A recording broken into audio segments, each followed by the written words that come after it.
Olá, boa noite a todos. Que alegria, segunda-feira. Estamos juntos. Hoje é dia 5 de fevereiro de 2024. Eu sou Leila Rocha de Oliveira, do Centro de Estudos Espíritas Allan Kardec, e com muita alegria, com muita satisfação no coração, nós estamos iniciando o nosso encontro das segundas-feiras. Todas as segundas-feiras nós temos a nossa palestra semanal. E nós aproveitamos para cumprimentar os amigos, aqueles amigos que vão chegando, os amigos encarnados, os amigos desencarnados, os benfeitores espirituais da nossa casa espírita, mas cumprimentamos também aqueles que vão nos assistir depois, através dos nossos canais do Facebook, do YouTube, do Instagram, do Telegram. Então, amigos, sintam-se fazendo parte da família do SEAC de Olambra. E lembrando, para aqueles que estão chegando, que vão nos assistir pela primeira vez, ou que vão nos assistir depois, coloquem sempre o seu copinho ou a sua garrafinha de água. Ao final, ela será magnetizada. Ao final, nós receberemos dos benfeitores espirituais o passe magnético espiritual. Então, vamos nos preparando. Parece que caiu alguma coisinha no olho, está incomodando. Então, vamos nos preparando para esse momento tão importante do nosso início da semana, para que possamos ter uma semana de muita paz, de muita harmonia, de muito amor. Boa noite, Marta Verso Rosa. Seja muito bem-vinda, Marta. Nós vamos ver se passou. Acho que agora passou. Parecia que era algum cisquinho aqui incomodando o olho. Boa noite, Rita Machado, seja muito bem-vinda. Então, amigos, para darmos início à nossa noite, como sempre, nós vamos iniciar com a leitura de uma página. Aqui o livro Vinha de Luz sempre está pertinho, então nós vamos começar abrindo aqui a mensagem do livro Vinha de Luz, através de Emmanuel e Francisco Cândido Xavier. E abrimos aqui na mensagem 154, 154. O título da página, Por que desdenhas? E é uma passagem de Paulo, é a primeira carta de Paulo, escrevendo à igreja de Tessalônica. 1 Tessalonicenses, capítulo 5, versículos 21. E Paulo assim escreve aos irmãos da igreja: examinai tudo, retende o bem. Examinai tudo, retende o bem. Emmanuel, o benfeitor, comenta esse trecho da carta de Paulo, dizendo: o cristão não deve perder o bom ânimo, por mais inquietantes se apresente as perplexidades do caminho, não somente no que diz respeito à dor, mas também no que se reporta a costumes, acontecimentos, mudanças, perturbações. Há companheiros, diz Emmanuel, excessivamente preocupados com a extensão dos erros alheios, sem se precatarem contra as próprias faltas. Muito mais fácil nos preocuparmos, apontarmos o erro do outro, do que nos preocupar com as nossas faltas.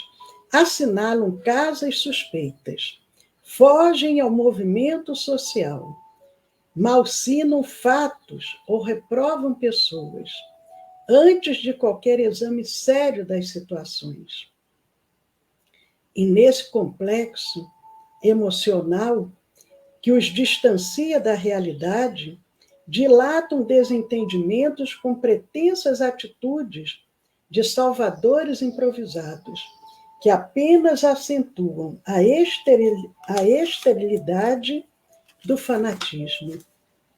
Prossegue Emmanuel na mensagem 154 do livro Vinha de Luz. Por que desdenhas? E o benfeitor diz: longe de prestarem benefícios reais, constituem material neutralizante do movimento renovador. O Evangelho do Cristo, contudo, não instituiu cubículos de isolamento. Procura estabelecer, aliás, fontes de vida abundante em toda parte. Examinar com imparcialidade é buscar esclarecimento. Por que a condenação apressada ou a crítica destrutiva? Quando Paulo dirigiu a célebre recomendação aos Tessalonicenses, não se reportava apenas a livros e ciências da terra. Referia-se a tudo, incluindo os próprios impulsos da opinião popular, com alusão aos fenômenos máximos e mínimos do caminho vulgar. Em todas as ocorrências dos povos e das personalidades, em todos os fatos e realizações humanas, o aprendiz fiel da Boa Nova deve analisar tudo e reter o bem. Por que te afastares do trabalho e da luta em comum? Por que desencorajar os que cooperam na lide purificadora com o teu impensado desdém? Se te sentes unido ao Cristo, lembra-te de que o Senhor a ninguém abandona, nem mesmo os seres aparentemente venenosos do chão. Nossa, forte, um puxão de orelha de Emmanuel. Por que desdenhas? Emmanuel seleciona um pequeno trecho da carta de Paulo, a primeira carta de Paulo à igreja de Tessalônica, capítulo 5, versículos 21. Examinai tudo, retende o bem. Paulo, 1 Tessalonicenses, capítulo 5, versículos 21. Amigos queridos, que aqui nos encontramos reunidos em nome do Cristo, nesta segunda-feira, 5 de fevereiro de 2024, vencemos os desafios diários para, neste momento, bebermos desta fonte de luz e, com gratidão pela oportunidade de nos reunirmos, nós pedimos ao Senhor da vida que esteja junto a nós, tocando os nossos corações, iluminando as nossas mentes, para que possamos, como discípulos do Cristo, sermos trabalhadores fiéis na sua seara, sem julgamentos, sem cobranças, aprendendo cada dia a amar. Muito obrigado, Senhor, dando início a essa noite. Que assim seja, graças a Deus.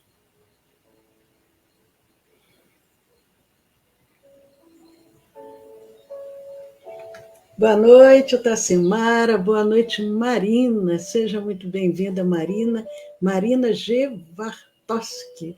Não sei se falei correto, mas lendo assim, de uma forma simplificada, mas muito bom você aqui conosco. Boa noite, Aneliane, Sueli Reis, esses amigos, amigas que fazem parte dessa família, Marli Oliveira, e aqueles que estão chegando pela primeira vez, sintam-se bem-vindos, sintam-se abraçados, aqueles que vão nos assistir depois, também, muitas às vezes, pela primeira vez, sintam-se fazendo parte desse encontro espiritual. Amigos, para quem recebeu a divulgação do nosso tema da noite de hoje, o nosso tema, o título que nós demos a esse tema para a nossa reflexão, os grandes feitos de Jesus. Quem tem nos acompanhado nesses últimos encontros tem visto que nós estamos fazendo uma viagem pelo tempo, desde do início do cristianismo, falando dos apóstolos, dos discípulos, falando de João Batista, falando de Jesus, e nós vamos comentar sobre os grandes feitos de Jesus. Falamos, Jesus faz milagres, então estamos trazendo para a nossa reflexão, à luz da doutrina espírita, esses grandes feitos de Jesus. Muitos dizem que eram milagres realizados. Aqueles que tiveram a oportunidade de nos acompanhar já sabem como que a doutrina espírita explica isso. E para aqueles que não tiveram oportunidade, para saber se Jesus fazia milagres, se Jesus era médium, entrem lá no nosso canal do YouTube, na playlist Palestras, ano de 2024, e vocês vão ver os temas lá separadinhos em playlist de fácil acesso. Mas então vamos aos grandes feitos de Jesus. O que seriam esses grandes feitos, esses fenômenos psíquicos provocados por Jesus? Um desses fenômenos que nós podemos comentar sobre ele é com relação à dupla vista. Este fenômeno de dupla vista, ele pode ser atestado em algumas citações que se encontram lá no Evangelho. Uma dessas citações está em Mateus, no capítulo 21. Outra se encontra em Mateus, no capítulo 26, em Lucas, no capítulo 5. E nessas três passagens, que logicamente que nós temos muitos feitos realizados pelo nosso mestre, mas nós vamos ver aqui nessas três passagens mencionadas pelos evangelistas, feitos realizados por Jesus. E um desses com relação ao fenômeno de dupla vista. Mateus vai relatando uma solicitação de Jesus. Jesus, ele se dirige aos seus discípulos pedindo a eles um favor. Ele diz assim: ide à aldeia e lá encontrareis uma jumenta presa e um jumentinho com ela. Trazei aqui para mim. Então vejam como que Jesus sabia de longe, que se eles fossem lá naquela aldeia, eles iam encontrar uma jumenta e um jumentinho. E ainda pediu: desprendei-a e trazei-nos. Então, é um fenômeno de dupla vista. Um outro fenômeno, relatado também por Mateus, no capítulo 26, versículos 20 e 21. Enquanto eles comiam, os discípulos ali reunidos, 12, Jesus disse: em verdade vos digo que um de vós me há de trair. Ele já antecipou o que iria acontecer. Lucas também traz no seu evangelho, no capítulo 5, versículos 4 a 6, relatando os seus amigos, porque eles trabalhavam, eles se reuniam com Jesus, mas eles tinham a sua profissão. Pedro era pescador, outro, como Mateus, era cobrador de impostos, cada um tinha a sua profissão. E Pedro estava lá com o seu barco em alto mar, lança as redes e nada de peixe. Aí Jesus intervém, ele fala para Simão Pedro: lançai as vossas redes para pescar. E quando Simão lança a rede, Simão Pedro, eles colheram uma grande quantidade de peixes, que chegava, era tanto peixe que chegava a romper a rede, com tanto peixe que ali tinha. Allan Kardec, passado quase 2000 anos, em A Gênese, no capítulo 15, item 9, ele esclarece esses fatos, esses fenômenos acontecidos com relação a esses 3 momentos que nós acabamos de falar. Ele diz: nada apresenta de surpreendente esses fatos, desde que se conheça o poder da dupla vista e a causa muito natural dessa faculdade. E Jesus a possuía. Jesus possuía a dupla vista em grau elevado, e pode dizer-se que ela constituía o seu estado normal, porque ele era um espírito que ele estava mais ligado, ou melhor, ele era um homem num corpo físico, mas ele estava mais desprendido, mais espírito do que a matéria. Então, é o que Kardec diz. Essa dupla vista dele constitui o seu estado normal. Hoje, esses fenômenos têm a explicá-los os fenômenos magnéticos e o espiritismo. Lembrando que Allan Kardec disse que a ciência do magnetismo e a ciência do espiritismo eram 2 ciências irmãs. Uma não caminhava sem a outra. Então, através do magnetismo, a possibilidade de compreender esses fenômenos que não eram compreendidos na época de Jesus. Ele possuía essa dupla vista num grau elevado.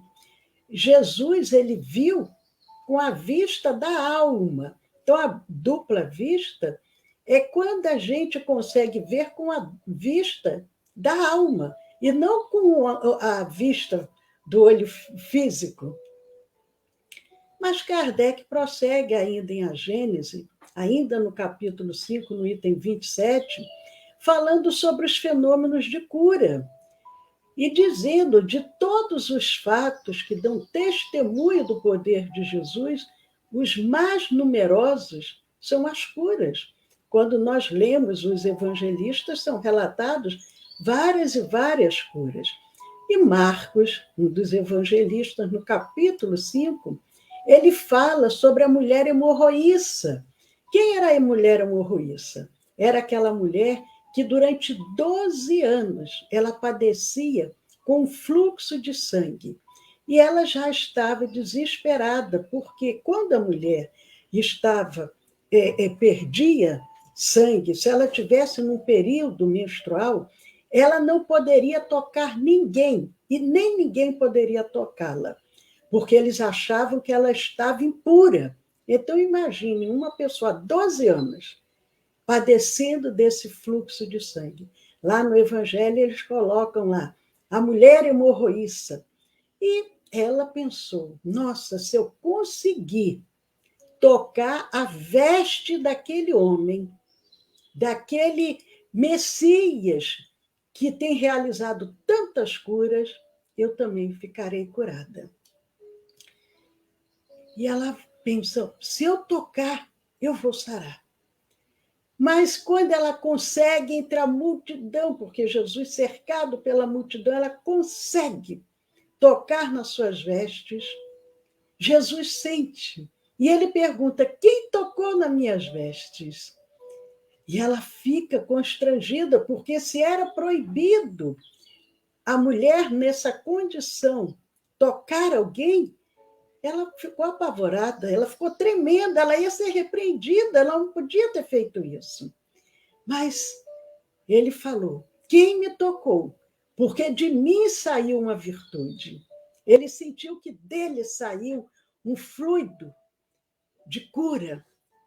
E ela, tremendo, ela se aproxima, se ajoelha diante dele e diz: conta toda a verdade. E Jesus, com aquele amor que ele possuía, ele diz: filha, a tua fé te salvou. Vai em paz e ser curada deste teu mal. A tua fé te salvou. É lindo. E Kardec comenta também esse episódio dizendo: bastou a irradiação fluídica normal para realizar a cura. Aquele fluido dele que sai, aquela energia de Jesus, consegue curar aquela mulher. Marcos, agora no capítulo 8, ele traz um outro episódio, um outro momento, porque Jesus ele percorria todas aquelas aldeias. Ele estava em Betsaida, Jesus, e trouxeram a Jesus um cego. Já sabiam que Jesus tinha possibilidade de realizar curas. O que Jesus fez? Ele não curou o cego na frente de todo mundo. Ele levou para fora da aldeia, cuspiu-lhe nos olhos, relata Marcos, impôs-lhe as mãos e perguntou se ele conseguia ver alguma coisa. Ele diz que conseguia ver já os homens, mas como se fossem vultos, árvores andando. Aí Jesus coloca de novo as mãos nos olhos dele e ele passa a enxergar perfeitamente. Prossegue Kardec, no item 13 do capítulo 15, o mestre leonês, comentando com relação a esse fato. Ele diz aqui, é evidente o efeito magnético. A cura não foi instantânea, porém gradual. E nós que estudamos o magnetismo, aqueles que porventura não tiveram oportunidade, mas que desejarem conhecer do magnetismo, lá no nosso canal do YouTube, na playlist Curso de Magnetismo, nós temos 3 anos de aulas ali, muito bem detalhadas, ensinando a como a pessoa pode aplicar o magnetismo para auxiliar outras pessoas e o próprio automagnetismo para se beneficiar. E o que Kardec coloca aqui, que é evidente esse efeito do magnetismo. A cura, ela se operou de forma gradual. Agora é Lucas, o evangelista Lucas, o médico Lucas, homem culto, no seu capítulo 17, ele relata também um outro episódio. Agora é com relação, lá no Evangelho diz, a cura dos 10 leprosos. Hoje em dia, a lepra, não se fala mais essa palavra, se fala hanseníase, hansenianos, mas naquela época eles chamavam leprosos. E nós sabemos que os leprosos eles viviam apartados da sociedade como se eles estivessem mortos. Eles eram porque não havia tratamento. E para não contaminar os demais, eles afastavam a pessoa. E Jesus, num certo dia, entrando numa certa aldeia, saíram ao encontro dele 10 leprosos. Eles pararam de longe, porque eles sabiam que nem podiam se aproximar. Mas de longe eles gritam: tem misericórdia de nós. E Jesus, vendo, disse-lhes: ide e mostrai-vos aos sacerdotes. Veja, eles, quando eles eram apartados da sociedade, era escrito lá no livro como se eles estivessem mortos. O que Jesus fez? Jesus não curou de imediato. Disse: ide e mostrai-vos aos sacerdotes. Porque quando eles chegassem lá no templo, eles estariam curados e iam dizer: olha, eu sou fulano, eu estou curado. Coloque aí o meu nome de novo aí no livro da vida, porque eu estou vivo. E aconteceu que eles, indo em direção aos sacerdotes, eles ficaram limpos. A hanseníase, ela foi desaparecendo.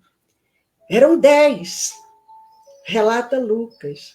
E um deles, vendo que estava são, que estava curado, voltou glorificando a Deus em alta voz. E ele era um samaritano, vejam, samaritano que eram considerados pessoas inadequadas dentro da sociedade, foi o único dos 10 que voltou. E Kardec, no item 17 do capítulo 15, ele fala sobre essa cura que aconteceu com a maior soma de fé e de reconhecimento, que foi justamente desse homem samaritano. E mostrando, por outro lado, que Jesus ele não fazia distinção. Ele curava quem chegasse ali. Ele não perguntava nacionalidade, partido político, fé religiosa, não. E foi o único que volta glorificando a Deus. Mas Marcos, no capítulo 5, ele traz um relato, agora com relação às ressurreições.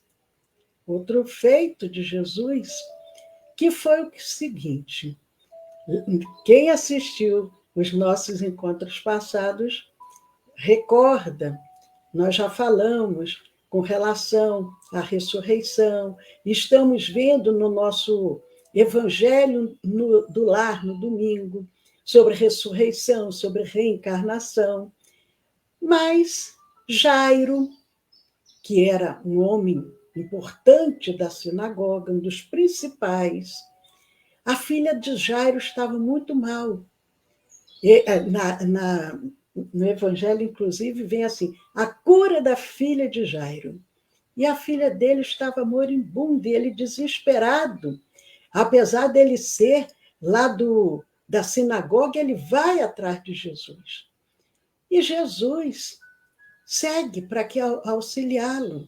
E tendo chegado Jesus à casa de Lázaro, disse todos que estavam ali, o pessoal desesperado, chorando, que ela já tinha morrido, porque quando eles chegaram lá, o Jairo foi atrás dele, a filha estava moribunda, mas quando chegaram, eles já disseram: não adianta, porque ela morreu, chorando naquele desespero. E Jesus fala para eles: a menina não está morta, mas dorme. Eles riram. Ora, a garota morreu e esse homem está dizendo que ela está dormindo? Aí Jesus pede a Lázaro que afaste as pessoas de lá, entra, toma a mão da menina, se dirige àquele corpo ali, inanimado, e fala: Talita cumi, que significa: menina, a ti te digo, levanta-te. E a menina, ela tinha 12 anos, ela se desperta, levanta e começa a andar. E foi um grande espanto para todos, porque as pessoas acreditavam que ela já estava morta. E Lucas também traz um novo relato com relação a esse tipo de fenômeno. Lucas, no capítulo 7, que já foi um outro episódio na cidade chamada Naim, porque Jesus vivia percorrendo todas aquelas aldeias. Jesus está ali com seus discípulos, uma grande multidão, e ele avista, estava vindo um funeral. E ali eles estavam levando um corpo, filho único de sua mãe, que era viúva. Lá diz: a cura do filho da viúva de Naim. A cura do filho da viúva de Naim, está lá no Evangelho. E ela, toda a multidão, e ela, viúva, já não tinha um marido. O filho único morre.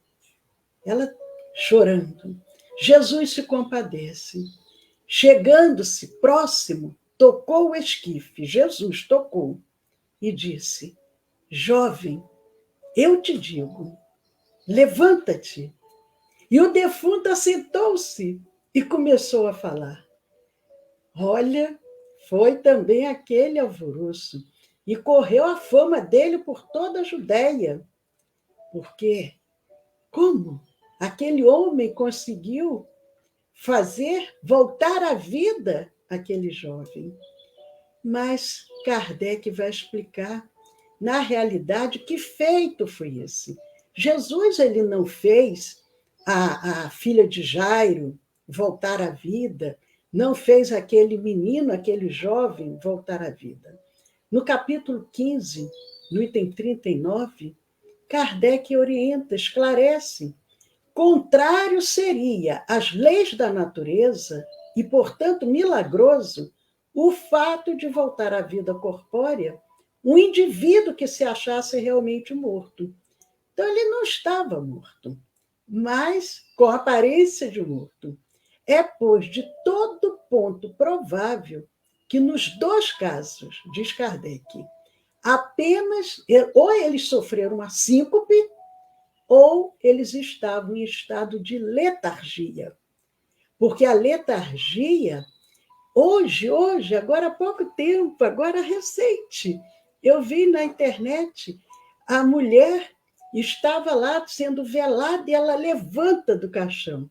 Ela estava no estado de letargia.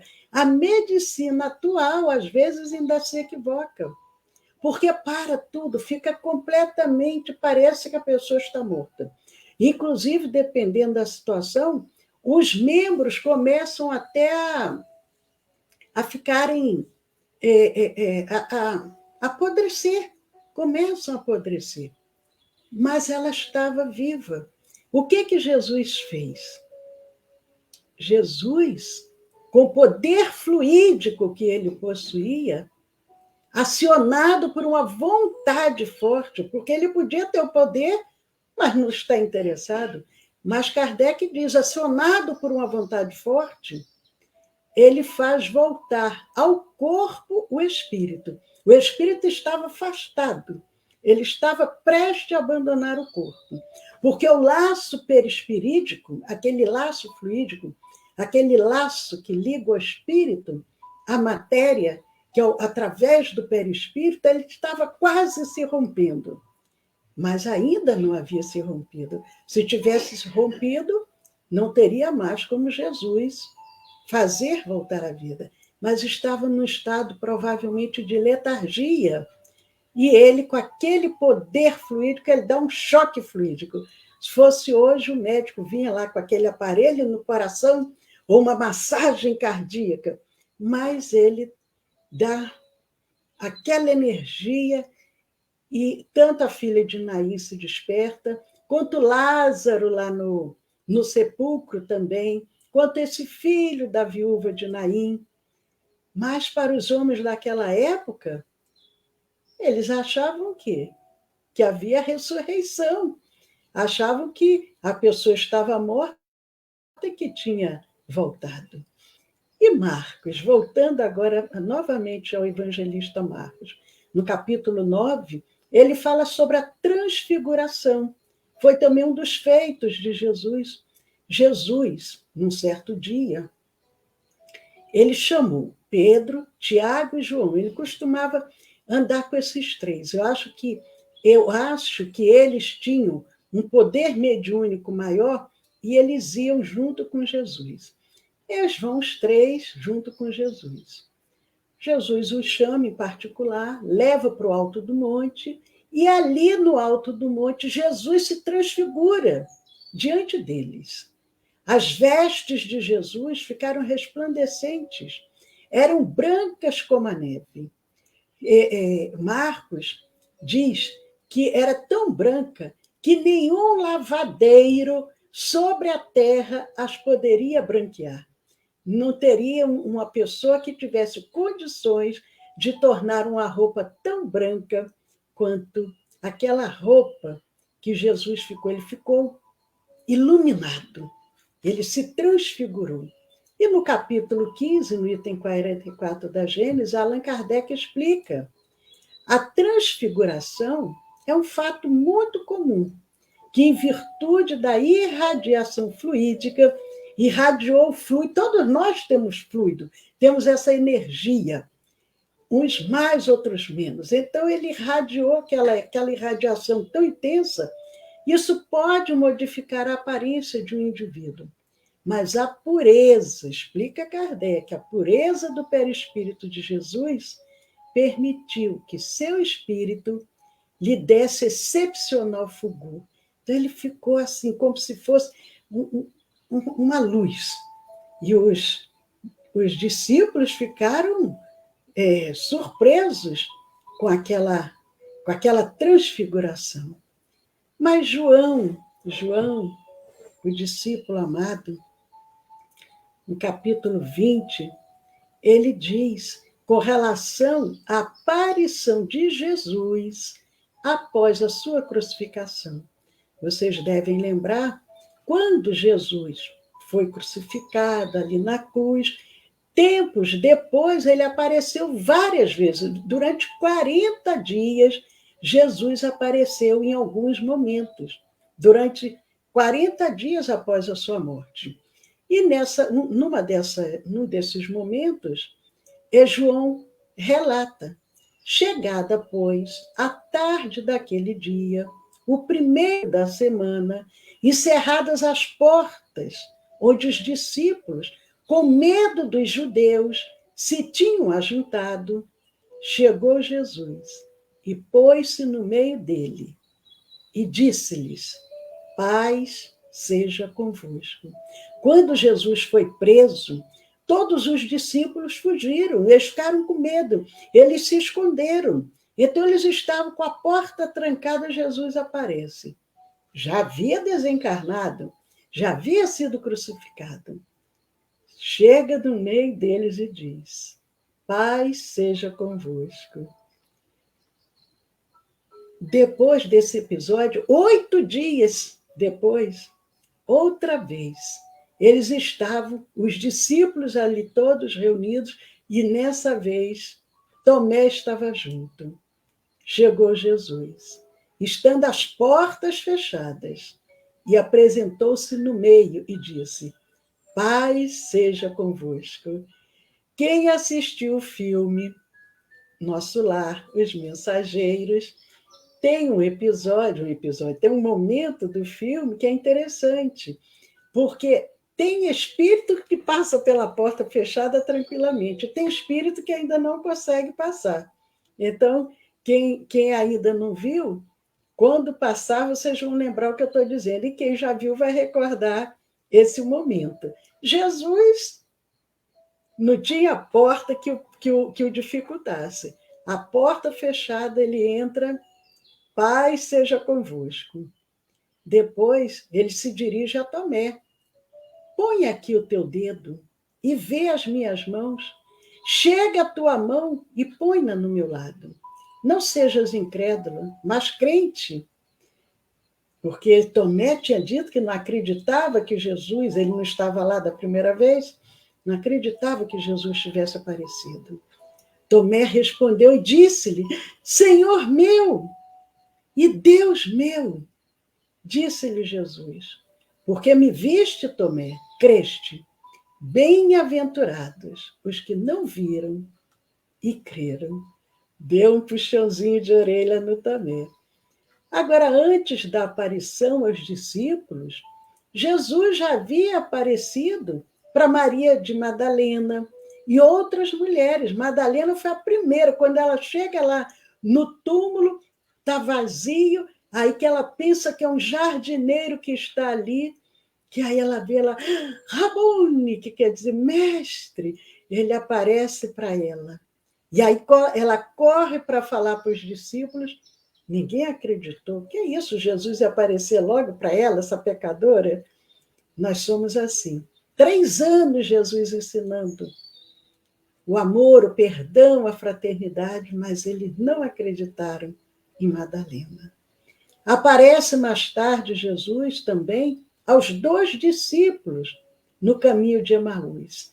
Iam 2 discípulos caminhando pela estrada, aí Jesus vai ao lado deles, começa a conversar, e eles não reconheceram Jesus, depois é que eles vão perceber que era Jesus.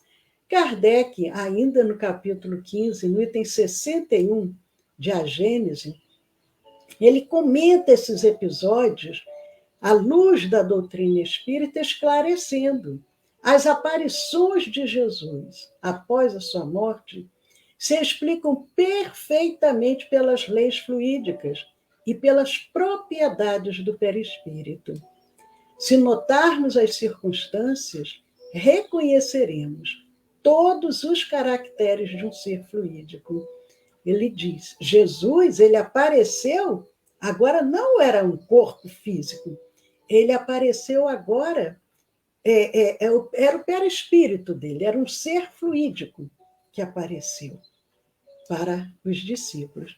Jesus, portanto, se mostrou com seu corpo perispirítico. Seus discípulos não entendiam, né?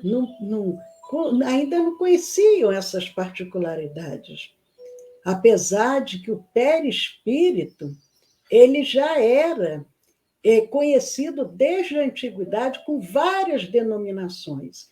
A perispírito foi o termo criado por Kardec, mas o perispírito já era conhecido com outros nomes. Mas para eles, os discípulos, eles ainda não tinham essa compreensão. Desde que viam o Senhor e o tocavam, haviam de achar que aquele era o seu corpo ressuscitado. Mas, amigos, como reflexão final, refletimos que os fatos extraordinários da vida de Jesus marcaram a sua passagem entre nós, no plano físico. Entretanto, estes não foram os seus maiores feitos.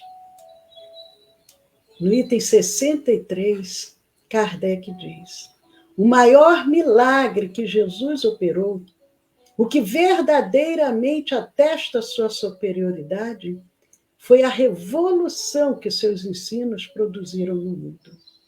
Apenas durante 3 anos de ministério, trazendo a sua mensagem. E ele tinha contra si tudo o que causa o malogro das obras dos homens. Razão porque dizemos que o triunfo alcançado pela sua doutrina foi o maior dos seus milagres, ao mesmo tempo que prova ser divina a sua missão. E João, o discípulo amado, no capítulo 21, versículos 25, se referindo àquele mestre querido, se referindo a tudo que ele realizou, João diz: há, porém, ainda muitas outras coisas que Jesus realizou, que se fossem escritas, uma por uma, nem mesmo suponho, diz ele, nem mesmo suponho, o mundo teria lugar para os livros escritos. Eu vou repetir o que João escreve no seu Evangelho, no capítulo 21, versículos 25. Há, porém, ainda muitas outras coisas que Jesus realizou, que se fossem escritas, uma por uma, nem mesmo, suponho, o mundo teria lugar para os livros escritos. Paz a todos. Queridos amigos, com muita alegria, vamos concluindo a nossa reflexão para podermos agora recebermos o passe, recebermos a magnetização das águas e vamos lembrando aqueles que, porventura, ainda não colocaram o seu copinho ou sua garrafinha de água, providenciem, e aqueles que vão nos assistir depois, assistam com essa mesma fé, com essa mesma confiança, que vocês serão beneficiados com toda certeza.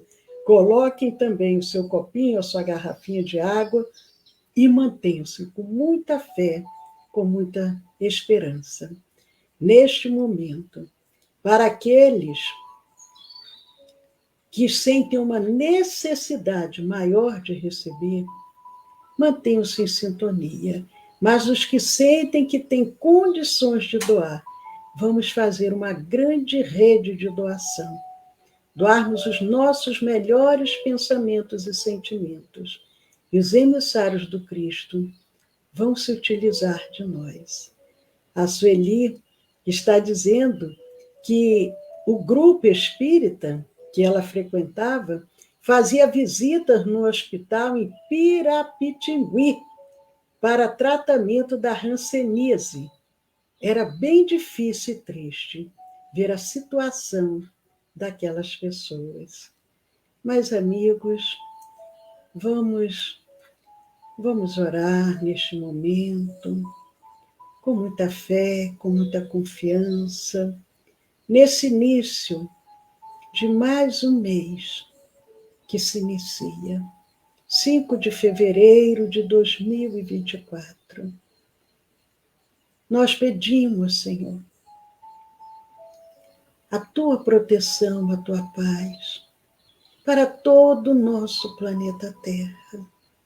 Permita, Senhor Jesus, com que Teus benfeitores possam se juntar a nós e que possamos agora criar uma grande rede de amor, como nos ensina Pedro, o apóstolo. O amor cobre a multidão de pecados. Que o nosso amor possa ser tão intenso, tão vibrante, que toque outros corações necessitados e que a paz se manifeste no nosso orbe. O sentimento de fraternidade, de tolerância, de respeito, de perdão. Juntos possamos harmonizar os lares, pacificar os corações. Juntos possamos percorrer os leitos dos hospitais, as UTIs, as instituições coletivas, as ruas, e aonde houver um irmão enfermo, conflitado, sofredor, que as nossas vibrações, como gotículas de amor, possam ser depositadas sobre o coração desses irmãos. E um suave refrigério se manifeste, acalentando, aliviando, consolando.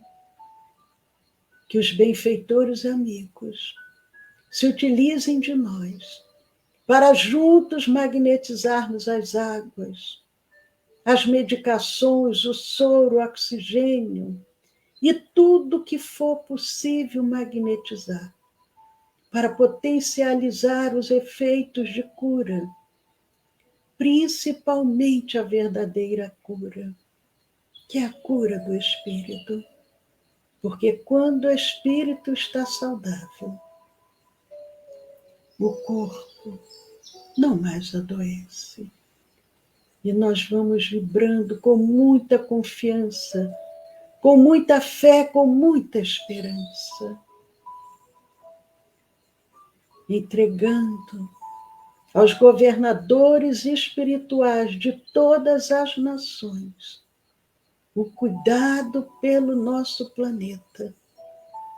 Nós vamos agora dirigir as nossas súplicas aos benfeitores, em benefício dos nossos próprios lares, familiares, entes queridos, companheiros de jornada, ambientes de trabalho, ambientes de estudos. Dirigirmos o nosso pensamento para aquele companheiro mais necessitado, mais difícil, mais intolerante, para aquele companheiro que ainda não conhece a boa nova que veio através do nosso governador espiritual, Jesus Cristo. E os benfeitores, vasculhando as nossas mentes, vão beneficiando a cada um que nos vem ao pensamento. Confiemos no amor de Jesus.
quantos benfeitores acolhem os nossos pedidos, nós vamos agora abrir os nossos corações para recebermos o passe magnético espiritual ofertado pelos emissários do Cristo. Vamos aproveitar este momento para louvar, agradecer e, se desejar, realizarmos os nossos pedidos em nosso próprio benefício. Sintamos agora todo o amor de Jesus se manifestando, a cura do corpo, a cura da alma.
Graças vos damos, Senhor, por tudo que recebemos, agradecendo a cada benfeitor amigo, aos nossos protetores individuais, agradecendo a Jesus e rogando a Jesus que nos conduza sempre pelo caminho do bem, do amor e da caridade, que possamos estar novamente na próxima segunda-feira, participando deste banquete espiritual. Com muita alegria, nós vamos encerrando esse encontro espiritual, com gratidão a Jesus, a Deus nosso Pai, e convidamos a todos suavemente. Vamos abrindo os nossos olhos, vamos nos situando novamente no ambiente onde nos encontramos, desejando que a doce paz de Jesus permaneça no lar e no coração de cada um de vocês. Muita paz. Que assim seja, Senhor. Graças a Deus.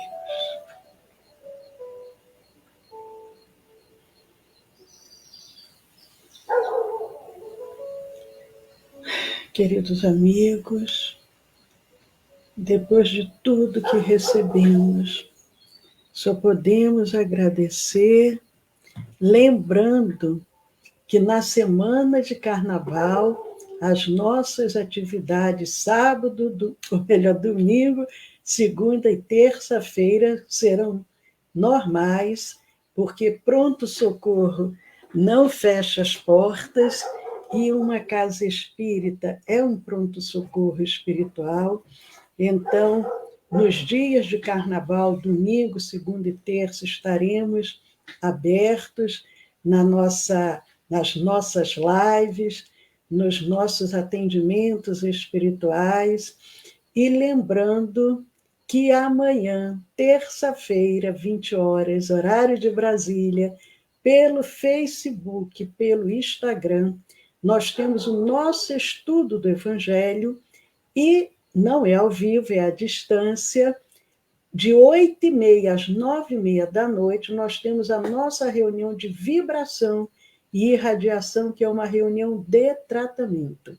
Então, quem desejar encaminhar algum nome para a reunião de tratamento ou desejar uma orientação, um atendimento fraterno, encaminhe para o WhatsApp do nosso Centro Espírita, e eu vou passar o número do WhatsApp agora, antes de encerrarmos, mas quero aproveitar para cumprimentar também a Inês Luchese, a Marli Oliveira, o José Roberto Araújo, a Sueli Araújo, Arnaldo Reis, Eudócia, essa família Reis tão especial, sempre aqui conosco, a Marina Gervartoski, a Tassimara, a Rita de Cássia, todos esses amigos tão queridos. E Eudócia está dizendo, ainda bem que aqui em Boston não tem carnaval. Então, Eudócia, um motivo a mais para a gente estar junto nesses dias de carnaval. Então, amigos, para aqueles que, porventura, ainda não conheçam o nosso canal do YouTube, que é o Centro de Estudos Espíritas Allan Kardec, Centro de Estudos Espíritas Allan Kardec, aqui de Olambra, entrem lá, se inscrevam, compartilhem, façam comentários, vamos semear a luz. Jesus conta conosco. Jesus se utiliza dos seus filhos imperfeitos para auxiliar a outros filhos. Então, quando nós encaminhamos uma mensagem de bom ânimo, de fé, nós estamos auxiliando, estamos representando Cristo aqui na Terra. Então, entre lá no nosso canal, se inscrevam, vamos semear essa luz.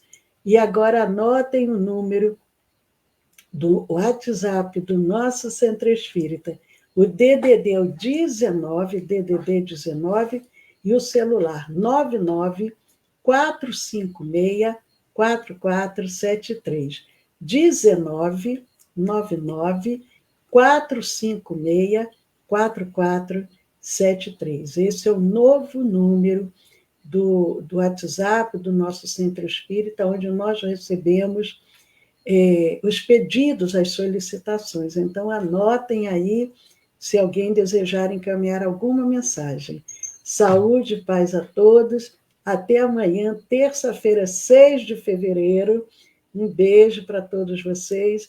Nos despedindo aqui dos amigos do Facebook. Até amanhã para os amigos aqui do